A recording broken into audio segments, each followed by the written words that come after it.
Bonjour à tous les abonnés de PF Bonheur TV. C'est avec un grand plaisir que Toyel Susu Nakata Banda Kona Biso, Nakata Banda Kona Bino, pour Nakope Sebino Basango, Oyo Ezali Koleka, Nakati ya République démocratique du Congo, na magazine Biso, le journal des Papa National. Le journal des Papa National, les journal na yo, journal Nanga, journal na Biso Nyos. Toko Kene Nanga Mwa Nord Kivu, et pa Yoapi Tozu Basango, ya assassinat, ya ambassadeur, ya Italie en République démocratique du Congo, monsieur Luka Atanasio Azalaki Bongo assassiné na Goma, plus précisément sur la route il y a Goma na Rutshuru. Et pas puis convoi Oya Azalaki ko accompagné Azalaki convoi ya PAM, programme alimentaire mondial, bazalako kene kopé c'est biloko et pas bande konabiso bazali dans les besoins bongo bango bakutanaki na embuscade na groupe armé moko oyo ils encore non identifiés jusqu'à présent ba betaki bango masasi bongo bandeko bakufi ye akufaki sur place te akenaki kokufa na hôpital ya Monisco bongo ba ambassadeur bazali bongo attristé topé Italie zali attristé ba sango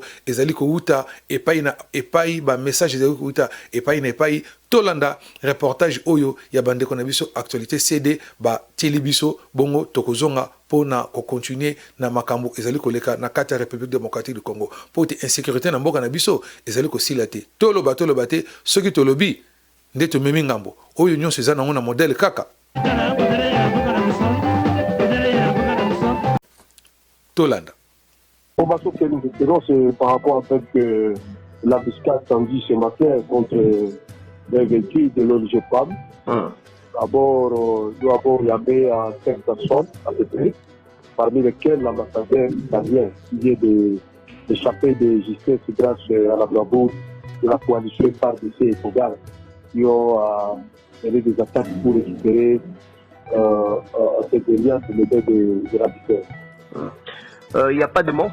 Bon, les chauffeurs seraient déjà morts parce qu'il a reçu plusieurs coups de balle. Aussi, il y a des blancs qui ont été grièvement blessés. L'un qui d'ailleurs a été logé de balles à la poitrine. Et son état vraiment n'est pas vraiment bon. Donc il y a de la vie à mort. Mais aussi, deux autres blessés sont déjà acheminés. Ils sont au niveau de la Monisco. Là où ils sont internés à ce moment. On ne sait pas, peut-être ils seront peut-être évacués vers Goma dans les minutes qui viennent. Mais la situation reste très tendue parce que vous savez que c'est le même endroit où on avait kidnappé les touristes britanniques. Donc c'est le même lieu, le même endroit. Et dernièrement, pour ajouter ou pour alimenter toujours ce cas, dernièrement, vous savez, il y a eu on a réussi encore 3 morts. Quand vous ne pas de ceux qui ont été sauvagement tués par des bandits armés, et malheureusement, des bandits qui utilisaient des armes lourdes. Donc, parmi lesquels ils utilisaient donc des bombes Castor. Je ne sais pas si vous savez la qualité de ces armes, donc des armes plutôt. Mais malheureusement, du côté gouvernement, il y a eu une silence radio et jusqu'à présent, la population ne sait pas qui s'était passé ce jour-là et qui était l'auteur de ces attaques. Donc, du côté du gouvernement, on garde du silence. On n'a pas vraiment l'habitude de poursuivre les ennemis jusqu'à la fin. Donc, voilà ce que nous pouvons ajouter comme élément élémentaire. Tokotika la kaka na situation ya insécurité, topé situation oyo ya assassinat ya ambassadeur ya Italie yé akufa ki yé mon côté. Tango babomaki pe na chauffeur na ye azali bongo ndeko na biso congolais na kombo ya Mustafa Milambo ndeko na biso Mustafa Milambo ya azalaki bongo ko accompagner ambassadeur azali chauffeur na ye pe akufaki sur place ndenge bozali ko mona photo na ye to teli bino tozali bongo ko présenter ba condoléances na ba famille na bango nyonso ya ambassadeur ya Italie pe na famille ya frère na biso Mustafa Milambo kimia ezala na bino nzamba yeba na kopesa bino makasi pamba te situation oyo ezali facile te toloba te na mboka na biso insécurité ezali bakonja mboka bozali wapi pote na ngambo ya est kuna chaque jour batu bazali kokufa bino bozali ko bina kaka zekete ndenge je sais nyoka longa yemba na ba conflit na bino inutile na ba intérêt na bino personnel alors que population ezali kokufa ezali kolela mikolo nyonso oyo nyonso na Congo ezali ko salama na modèle kaka na modèle ya mboka na biso zekete eyemba nango ya Josa Nyoka Longo na liksanga na ye ya Zaiko Kolo Mboka toloba te mais tokoloba pamba te wana ezali bongo mboka na biso. Toko zonga bongo na Kinshasa epai wapi ministre na biso ya affaires étrangères ye apesaki quand même ba précision pona liwa oyo pe a condamné geste wana boyote gouvernement congolais et telemi vraiment pona makambo oyo pe zali ko landelango balabi il faut ba retrouver ba assaillant wana ba oyo ba sali le kambwana pe ba traduire bango en justice ba bi ba ko coopérer na ba enquêteur nyonso bongo tolanda ndenge nini mama na biso Marie oyo azali bongo ministre affaires étrangères ndenge nini apesaki point de presse na ye na mokolo lelo pe na visite na ye ndenga akenaki kotala mwasi ya ambassadeur ya Italie ndenge ba zali na situation oyo ezali kolekela bango tolanda. C'est vraiment avec peine et beaucoup de tristesse que nous venons d'apprendre le décès du jeune ambassadeur italien ici chez nous en République démocratique du Congo dans un convoi du PAM et que ce convoi est tombé dans une embuscade et que non seulement son chauffeur est décédé, mais lui-même vient de décéder il n'y a pas longtemps. Nous sommes d'autant plus peinés qu'il y a à peine une semaine, il était ici, dans ce bureau, pour nous inviter à participer au G20 en Italie l'été prochain, présenter les condoléances non seulement en mon nom propre, mais au nom du gouvernement de mon pays, au gouvernement italien pour cette immense perte. Et je promets au gouvernement italien que le gouvernement de mon pays mettra tout en œuvre pour découvrir qui est à la base de cet ignoble meurtre. Encore une fois, je présente à sa famille et au peuple italien toutes nos condoléances les plus attristées.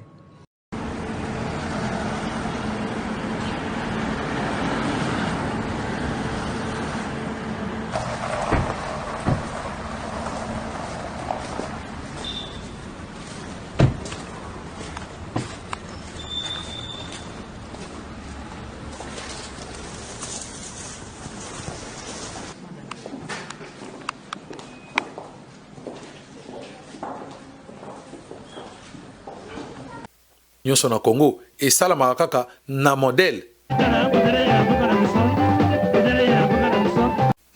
ya mboka na biso. Bongo sango ya malamu quand même na lelo na Congo ezalaki nini reprise ya école topé bana classe bazongi lelo mais na retard ya au moins ya 1 mois et demi ya retard bana na biso bazongi classe ezali quand même sango moka malamu boyebete ba fandisaki bango pona makambo ya ba covid to za comprendre te ba église ezali ko sala ba bar ezali ko sala mais kasi classe oyo ezali ko pesa bana mayele ba konzina biso ba préféraki ba kanga yango après 1 mois et demi ya retard bana na biso bazongeli classe oyo ezali bongo esengo yango mboka na biso covid yango ezala ya solo to covid ya lokuta to yebaka pete to moyoka kaka au première vague au deuxième vague to yebaka te o ezali koleka na mboka na biso pamba te na République démocratique du Congo et ezali nango kaka mankaka diaka pe nyonso salamaka na modèle kaka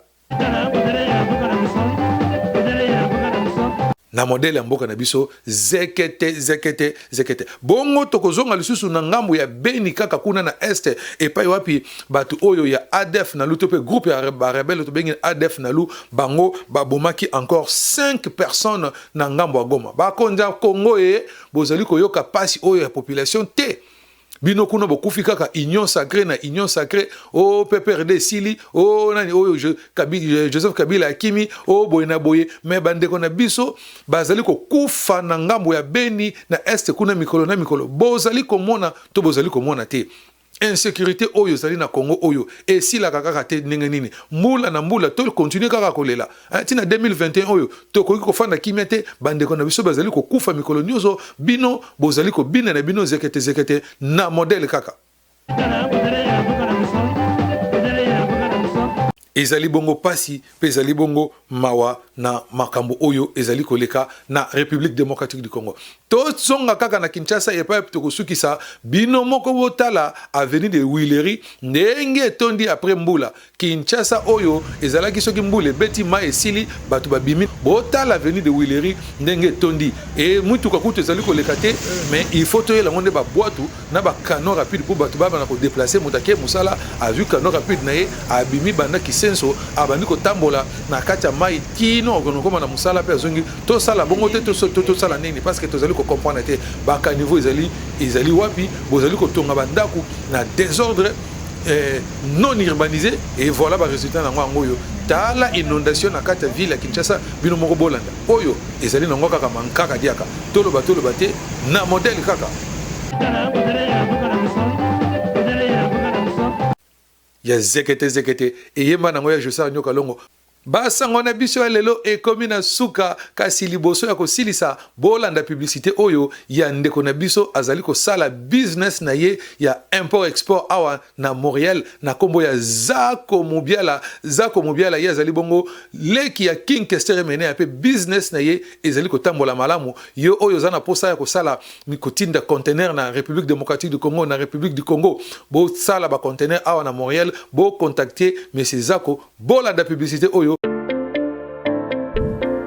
Bonjour tout le monde, je suis M. Moubia Bakonizako, président fondateur de l'entreprise Decibera qui est une agence en douane. Decibera est une agence qui œuvre dans la douane et nous sommes spécialisés en import-export, y compris les dédouanements. Nous sommes basés au Canada, plus précisément à Montréal. Nous avons également un bureau à Kinshasa et à Brazzaville. Nous prenons des marchandises partout dans le monde et nous les acheminons à des directions. En République démocratique du Congo, c'est au port de Matadi. Au Congo-Brazzaville, c'est au port de Pointe-Noire. Les clients qui ont commencé avec nous sont satisfaits. Notre mission, c'est d'accompagner vos marchandises et les amener au lieu convenu. Pour tout renseignement supplémentaire, contactez-nous à l'adresse email decibera.inc@commercial@gmail.com. Merci pour votre écoute. Au revoir.